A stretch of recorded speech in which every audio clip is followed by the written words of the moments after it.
Hey, what's going on, everybody? Um, to those of you who regularly tune into this channel, sorry for the lack of videos and updates. I hope everybody out there is doing really well, and I hope for those of you who follow this channel, a lot of the content has been useful and that you're able to apply it. Always remember, it's better to know 5 things and to actually apply those 5 things than it is to know 500 things and apply 4 things or 3 things or none of them, right? So we don't need to know that much. We don't need, knowledge is great, but if you have like a sushi feast in front of you or a feast of whatever food, there's no point just putting it all in your mouth and swallowing it. We want to, just as we would digest food, in the same way we want to digest knowledge and information. There are a lot of people out there who read and have an amazing collection of books and know a lot of stuff, watch a lot of YouTube videos, just have a tremendous amount of knowledge, but don't do anything with it. So remember the point, the purpose of knowledge, and I would even go as far as to say the very definition of intelligence is applying what you know. Knowing is not enough, right? So I'm going to keep this video short. That's what I always say, right? But hopefully this time I will. And I just wanted to very quickly talk about anxiety. There's a lot of things to talk about, but just wanted to do a very quick short video on anxiety. Social anxiety, extreme anxiety.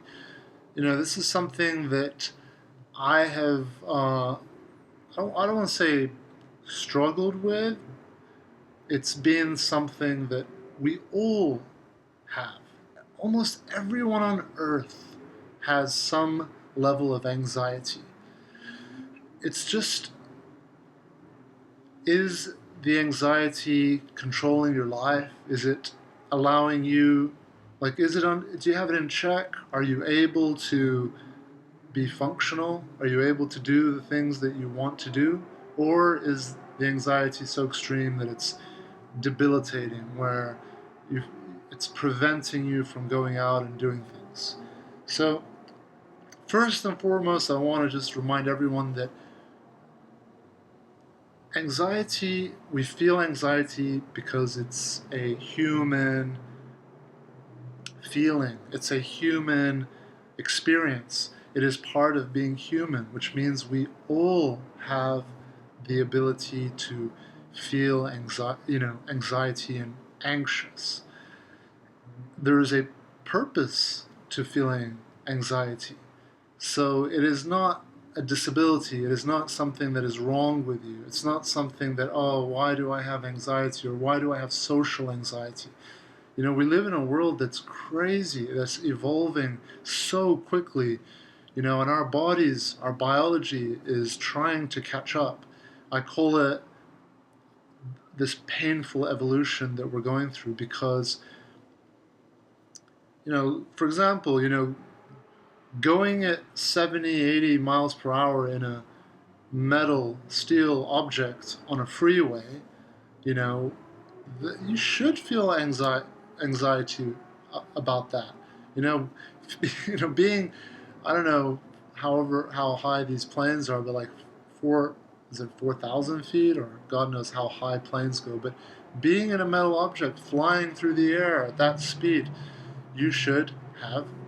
It's normal, it's natural to have anxiety with that. Our bodies, our biology hasn't evolved, adapted to the point where that is normal for a biological being like ourselves to be thrown at that speed through the air, or to be flying on the freeway at that speed. So, it's natural to feel anxious or anxiety. It's interesting that we don't feel, a lot of us, the majority of us, don't feel anxious when we're on the freeway. We're just kind of like, on the phone and whatever, listen to the music and just want to get home, right? Or want to get to where we want to get to.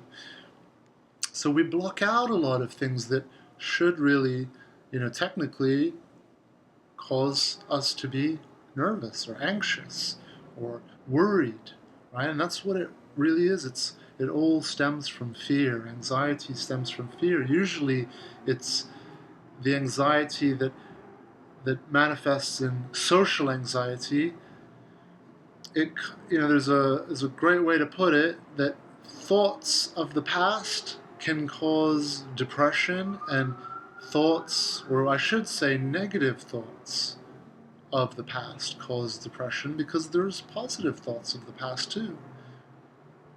We can think back and think thoughts that serve us, that happened a long time ago. There is plenty that's happened in our life experience in the past that we can remember or put our attention on, that will serve us to what we're doing right now or what we're going to do.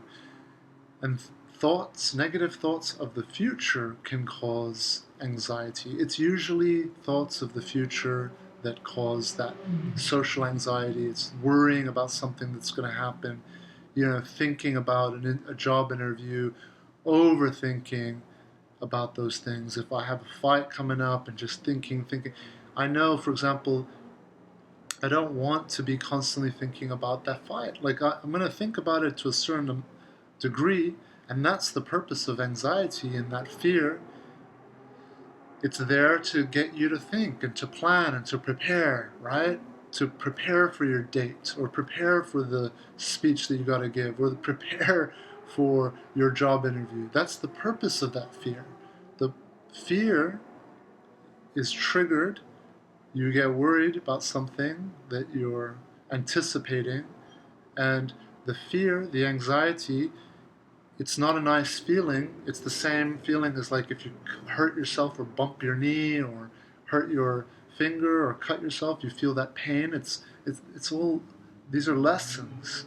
Our body is this complex, incredible organism that helps us through life, through pain and pleasure and all of these things. So anxiety has a purpose. It's there for a reason. But our biology, as I said, is still very much behind, and technology is moving so quickly. Not just technology, but our culture, the way we date, the way we interact. Public speaking, for example, something that a lot of people have anxiety over. You can argue that our body is not designed for that. Our body is designed for hunting, gathering, and all of these sorts of things, right? So the gist of this video, which is what I want everyone to know, is anxiety is a gift. And if you are extremely anxious and you have extreme anxiety, as I have had in my life, as I still do from time to time, what is anxiety? Anxiety is energy, isn't it? It's better to have that energy than to not have that energy, right? It's a case of, how are you going to use your anxiety? Are you going to channel that energy and apply it into something creative and productive? Or are you going to allow that anxiety to consume you and debilitate you? It's very linked, or I should say it's very similar, a similar sort of thing to depression, because depression is when you have a tremendous amount of energy, something you want to say, something you want to do, but you're not doing it. There's a block. It's like maybe you want to express yourself, or you want to do something, but you're not. You're blocking it, and all that energy implodes, and it creates that black hole, and that depression it's almost like, rather than releasing your anger or your frustration or your happiness or your whatever it is that needs to be released, you block it and you hold it, and then you try to digest it. And that's when we feel depressed. It's like we shut down because there's this tremendous amount of, whatever you want to call it, energy, content. There's a tremendous amount of stuff that just needs to be processed that would have probably been better applied if it had been expressed somehow creatively, through sports, through work, through whatever, just talking to someone. And it's very similar with anxiety. Anxiety is, unreleased energy, unexpressed energy. There's probably a million videos out there on this topic, and this is obviously my perspective, my experience with it. And when we feel anxious, there is, we have these primal triggers like flight or fight, right? When we get that fear response, something creates that fear, like, oh, you're going to have a fight in a week, or you're going to have a job interview in a week, or you're going to have a date tomorrow night. Suddenly fear is triggered. Why is fear triggered? Why would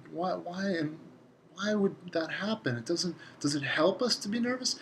The answer is yes. The fear is triggered to help you prepare, to help you plan, to help you do a great job, at whatever it is that you're anticipating.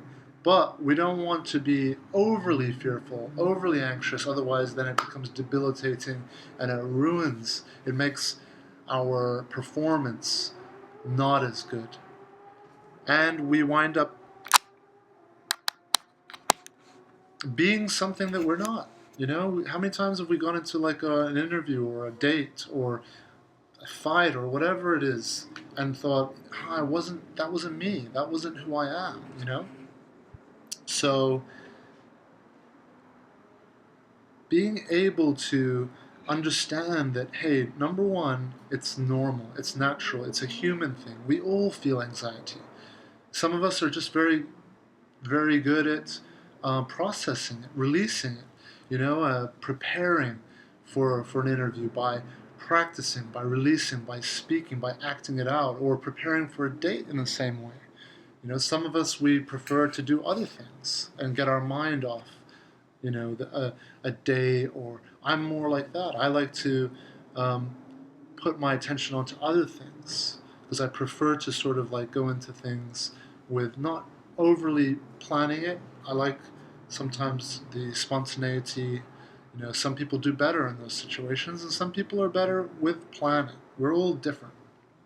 But the gist of it is, anxiety is energy, so it can be used. If you go to the gym and train, you can make your body healthier. You can use that anxiety, use that energy to fuel your muscles, to energize you physically, right?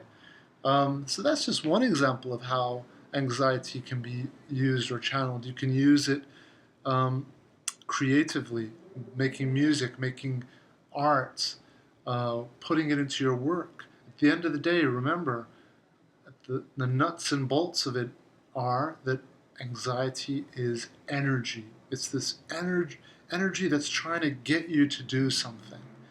And what you should be doing is something that will serve you for whatever it is that you're anticipating, or whatever it is that's making you anxious.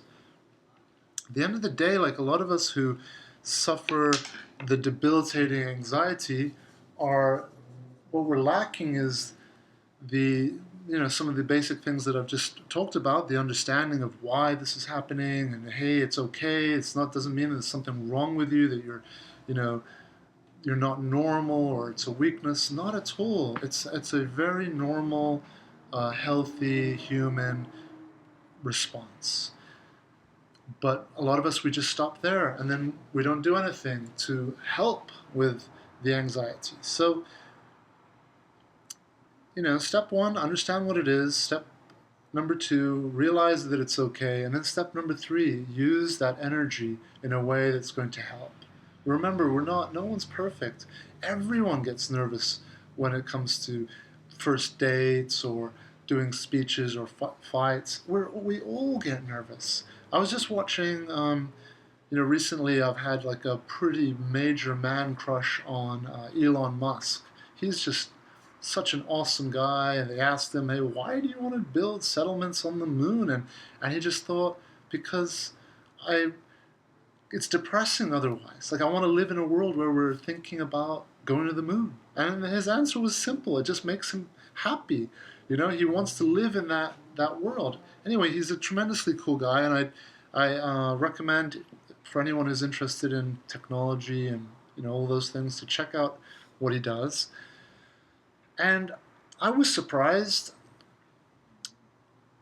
to see that he gets very nervous when he does public speaking, and he hesitates a lot, and he's not the best public speaker when he's giving presentations. There's quite a lot of videos out there on that of him just not finding it very difficult. You can see the anxiety or you can see the difficulty that he's having, and that's Elon Musk. So it's just a normal thing. Anxiety is a normal thing.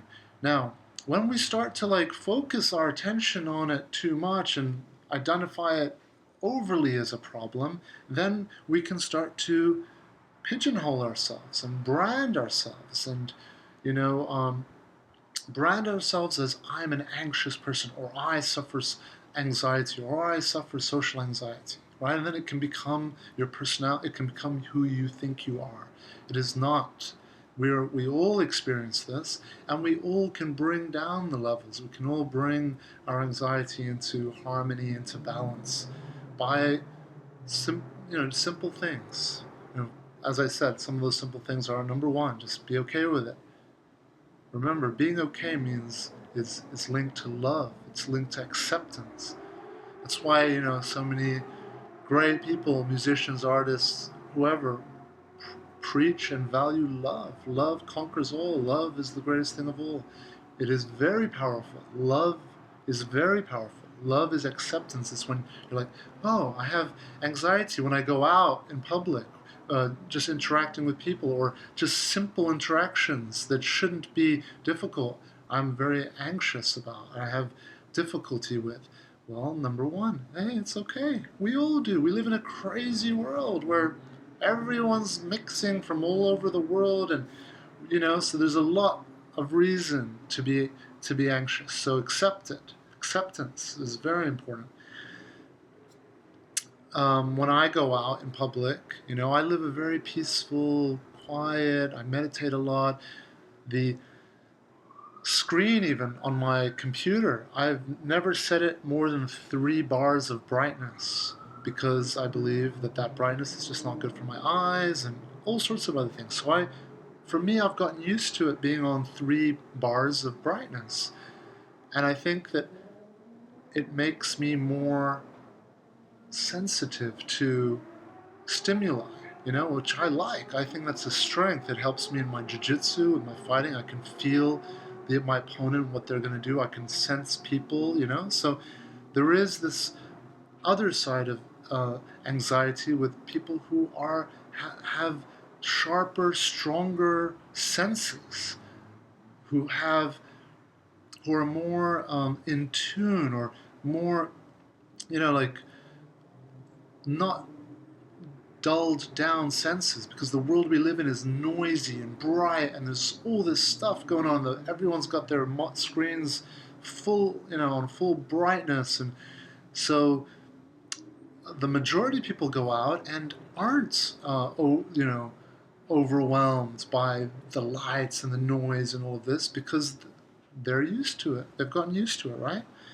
But for a lot of people who, especially more artistic people, or you could say introverted people, who like the silence and already absorb a lot of information from simple things, sitting in a park, that for them is, they can absorb a lot from that. They don't need to be around a party or a lot of people to get that fulfillment. They can get fulfillment from sitting on a park bench, and just because they're paying attention, they can absorb the feeling of the air, the smells in the air. So we're all very, very different, and our lifestyles also affect things like how anxious we can become or get. So it is a very vast, deep topic, and I want to keep it simple and just reiterate, at the end of the day, anxiety is energy, and energy is life.